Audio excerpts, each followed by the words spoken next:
Hey everybody, welcome back to BK's Bullets. Today we're talking The Killing Joke.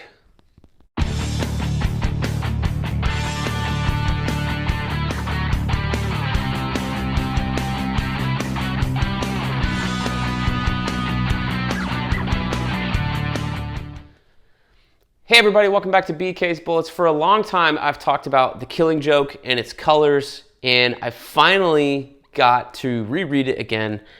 This version is the hardcover that came in the Batman One Bad Day box set.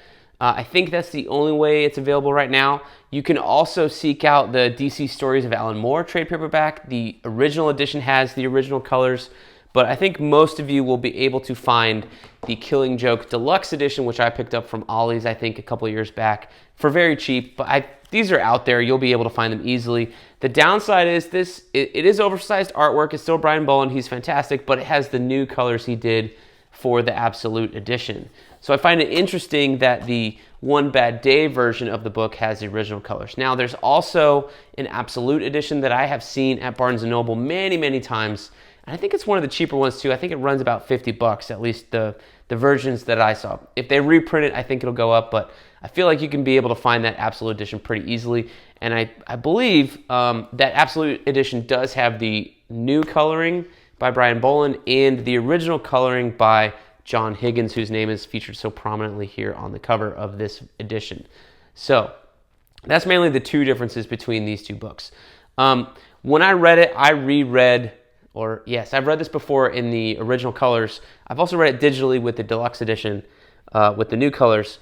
But when I read this for this review, I read this version of the book with the original colors. And I'm glad I did. I've always kind of preferred the original colors to the new one. Like, he's not a bad colorist, Brian Boland. He just has a different style. He has a different color palette.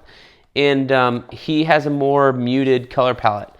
Everything here is very clear and concise.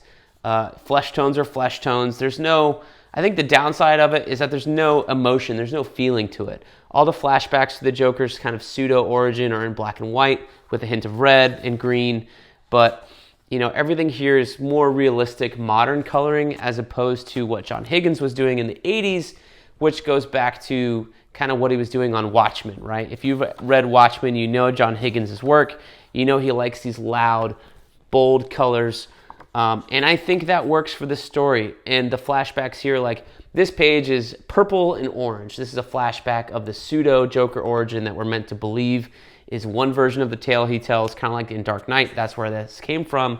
Dark Knight got it from this book of I like many origins, or it tells the story differently each time. But anyway, these are in this purple and orange hue, and everything else is kind of in this kind of green and red. The carnival scenes are in the same thing. It's very vibrant, very loud, very neon, very 80s when this came out. And there's a note here in the first page or two. I think there's an introduction by John Higgins from 2018. So this is from the Absolute Killing Joke, where he mentions that, he did the coloring on like short notice as a favor almost. And when he showed Brian Boland the colors, Brian Boland remarked that this was not what he had intended for the book. So if you read the deluxe edition here, there's a note from Brian Boland that says, hey, when I found out they were going to do an Absolute, I begged them to let me recolor the book because I guess he didn't like we'll call them garish, bold colors of John Higgins. But I prefer it.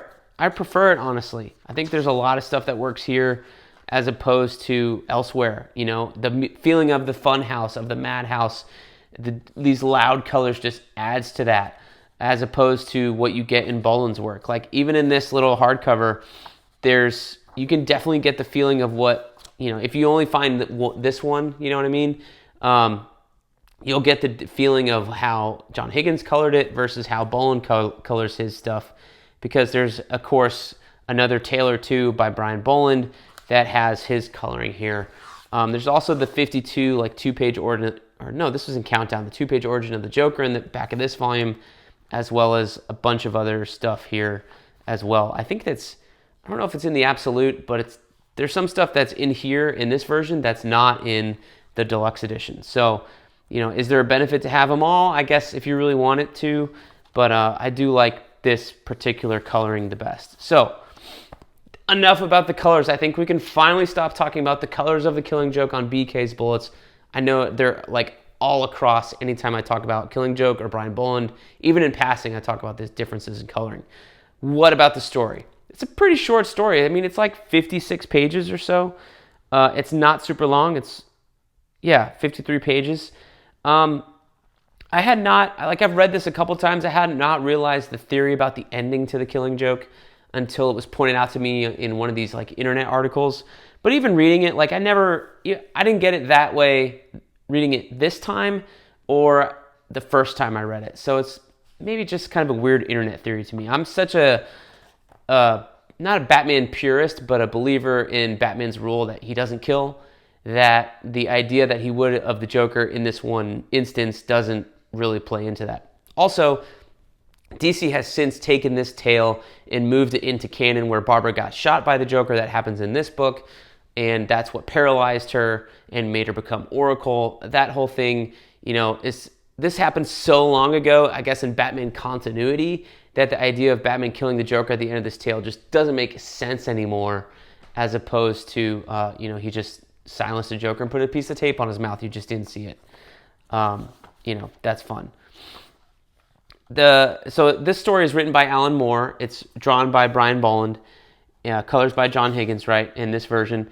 And this is kind of the idea of this book is what made the Joker go mad, at least one version of it, even though he doesn't point that out until the end, but you have scenes of the Joker like moving along his plot and then kind of reminiscing or remembering something from his past, what we believe to be his past, of how he was like a failed comedian and he was just trying to make some money and went with the Red Hood gang one time, and that one time caused him to fall into the acid and go nuts and become the Joker thereafter. But there's a remark later in the story that's like, hey, I tell this story many different ways, or I like to have a multiple choice origin, I think is the line.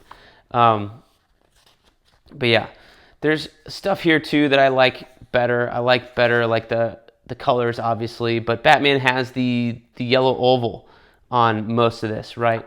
I think it's mainly in the first one. And it just works. Like, it works. For this era of Batman, that's what he was rocking. In the 80s, that's what he was rocking. When you look at, I'm talking about the fucking colors again, but when you look at this version, he just takes away the yellow oval entirely, and it's meant to be like the black bat against the gray backdrop, but the shape of the bat just doesn't match, right? When Batman has the black bat, it goes all the way across his chest, not in the oval. So to have a little oval-shaped symbol without the yellow behind it just looks dumb. Anyway. But yeah, I think it's fun. It's an interesting little story. I don't think it's the best thing that's ever been written. It's certainly not the best Batman tale that I've ever read. But I think it is interesting to see how mainly Gordon, throughout his ordeal, what he's going through, he's the one that's that Joker's trying to drive nuts by having the worst day of his life. Even Gordon, by the end of the book, is like, has the fortitude and backbone enough to tell Batman, I want him brought in by the book, no funny business. Like, we're going to take this guy and we're going to do it the right way, because obviously he committed a ton of crimes in order to do everything he did in this book. But it does also, like, I don't know if there was a conversation between him and Joker before this, like this in continuity, but this is the first time that I've read, and not that I've read, but maybe the earliest I've read a conversation like this in terms of chronologically, timeline when books were put out, of Batman talking to the Joker, like, do we have to do this time and time again? We're going to do this until we die. I think there's a similar conversation like that in Dark Knight Returns, which also came out around the same time period. I'm not sure like which month, one came out before the other, but certainly there's a similar conversation in book 3 of that book where Batman actually does kill the Joker at the end of that one. But here it's a little weird. It's like, hey, are we gonna do this forever? And Joker's like, yeah. And it's like, okay, cool, let's do it forever. I mean, they have so much fun together, right? Like, why would you mess that up? But all in all, I think it's an okay tale. Is it a classic? I think the more time goes on, the less this becomes a classic, honestly. You might see this in a top 10 list at the bottom of a 10 list, at the bottom. Is it in my top 10 Batman stories? No, I don't think so. It's certainly in the top 20, don't get me wrong. It deserves to be reprinted every now and then, but I think as time goes on and we get more newer Batman stories that are cooler, that people have more interest in or have more impact on the character, hell, even Elseworlds, I think this will go down in prominence as time goes on. Dark Knight Returns, will stay up there. Long Halloween will stay up there. But I think Killing Joke will just kind of slowly sink to the bottom of those lists the more and more Batman stories we get on. Because at the end of the day, it's a good story, but it's not really a great Batman story. I think that has to do with it being so short, right? Some people might find it brilliant. To me, it's just okay. It's just good. It's nothing that I'm like, oh, you have to read this. Like, I'm not handing this to a new Batman reader to read. There's a lot in here that it's kind of inappropriate. It's kind of hardcore. And at the same time, it's just not that good. And it's not really long enough to sink your teeth into. That might be the other thing. So I think it really became legendary because it was a fun one-shot, and DC decided to adapt Barbara Gordon's Hurt in this book into the main continuity, and that's where it kind of got a life of its own. But altogether, I think it's just an okay Batman story. So that's my thoughts on The Killing Joke. Let me know down below in the comments why you think I'm wrong, if that's the case. And we'll see you guys next time in the Funny Pages.